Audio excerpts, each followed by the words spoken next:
Hi, Hello. I have a special guest here today, and this is Patrick Price, Hello. Thank you. Thank you for having me on the show. and I'm Marie Elizabeth Molly. And today we're going to talk about keeping your relationship fresh in ways that don't require you to buy lingerie or take a fancy trip. My name is Marie Elizabeth Molly. I'm a relationship artist, and I help creatives and entrepreneurs get as excited about their relationships as they are about their work so that they feel love and fulfillment at home in such a way that it makes them shine even brighter as they go out into the world. And today I'm here with my partner. I thought we would jump on together today to talk about this fresh idea because we've been working a lot on our relationship this year with our own coach. We just had a session with our coach a few days ago, and all of us agreed that we have come to a place that feels new and Full of possibility.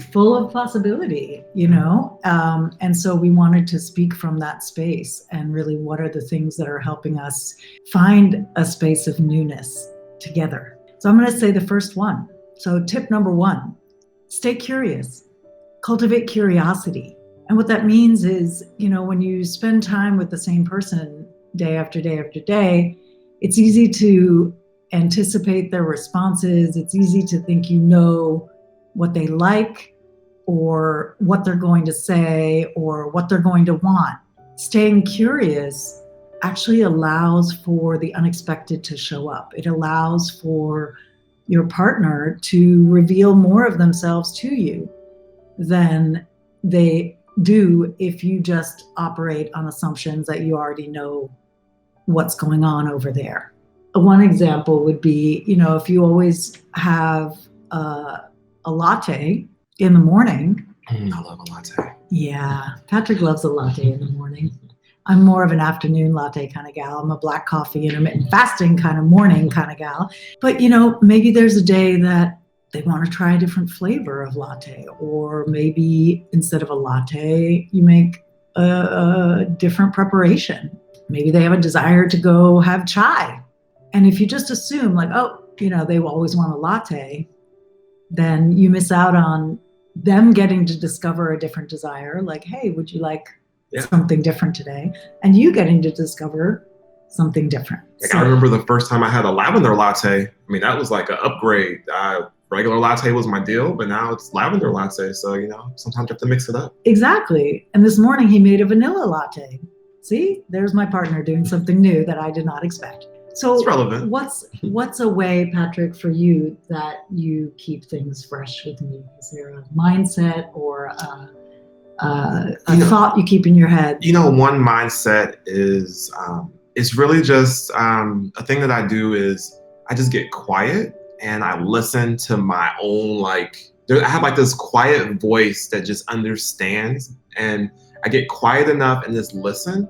And it usually has interesting things. It has interesting things to say. And when I'm in a big hurry or always busy and don't take the time, I miss out on some of the wisdom in there. Sometimes the voice doesn't even make sense. It just has it's almost like a curveball. And if I take a chance to listen to it, it often will steer me right in the right direction. I love that. So even your own voice that you listen to sometimes surprises you. Oh, absolutely. Absolutely. Just today, the voice was telling me that I need to start studying French again. And so I started. I don't really know what that's for. I know we're going to France next year at some point, but it actually felt really good. It felt new and fresh. And I know you communicate in that language. And so maybe we'll have some new way to talk that will feel good. I could see playing with French. Yeah, we can have some fun French play. I'm not even sure what that looks French play. I'm not sure what that is, I don't but know what that looks like or what we'll be wearing. I just got a little warm saying that. That just feels good. So a third tip for keeping things fresh with your partner in a way that doesn't cost anything is set aside some time.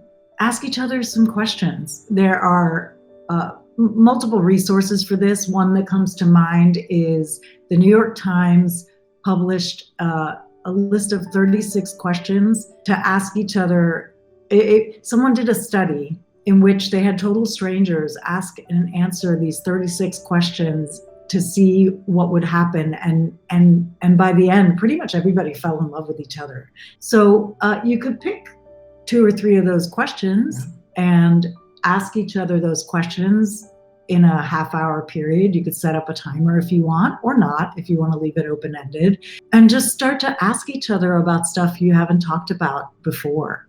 And what I love about this tip is that it's a reminder that no matter how well you think you know someone, there's still an entire mysterious person in there that you don't know. You know, how fun is it to get to know some part of your partner that you just weren't exposed to before? That certainly keeps things fresh. I think just the other day, I revealed something about my past that Patrick hadn't heard before, and he lit up and was so surprised and curious because I always love those. He loves that. You know? I remember the time you just like casually dropped that you speak Chinese. I'm like, wait, what? There's all these lives this woman has lived, and then it's just like it's just another way to see you and another way to engage. So make room for little surprises that tickle your brain by asking each other different questions you've never asked before. Just Google questions to ask your partner, things like that. You can find, if you're not attracted to the New York Times one, you can find other questions. But just make a little room for unusual conversation. Yeah.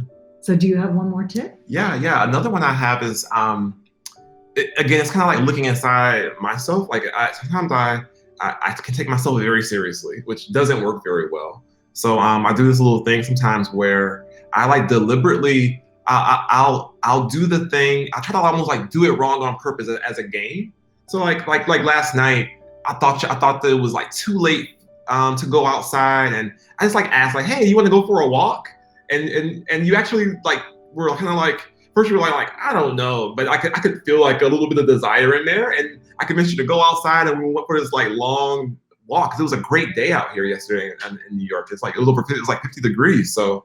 It's like trying, it's almost like being brave and going out on a limb and asking a question that you think might be a no, and you might be surprised. You know, and I was. Exactly. Because if he had gone on the assumption of like, oh, she doesn't, she likes to hunker down once the sun goes down, he wouldn't have asked me that question. But we ended up walking around and experiencing different sights and we were looking for a stocking stuffer for my mom, which we never found, but at least we were just out there enjoying the neighborhood, and that was fun.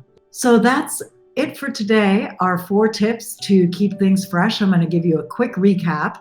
Is number 1, stay curious. Cultivate curiosity about your partner. Don't assume you know everything, or don't assume they're going to always do things the same way. Notice when they do something different and surprise yourself. Tip 2, listen to your inner voice. There may be some hidden jewels in there. That's right. Now, tip 3 was make time to ask each other different questions. Pull something out of a resource of questions of getting to know each other. Google the 36 questions from the New York Times and pull out a couple of questions and just have a conversation, get to know each other differently. And number 4 is don't take yourself so seriously. Don't try to do it right every single time. Just like go out on the limb, ask the foolish thing, be foolish, enjoy it, have fun, have an adventure. That's it for today. I'm Marie Elizabeth Molly, relationship artist. And I'm Patrick Price. And we are here to help you have more fun and joy and love and surprise in your relationships. And have a wonderful holiday and Happy New Year. Happy holidays. Bye.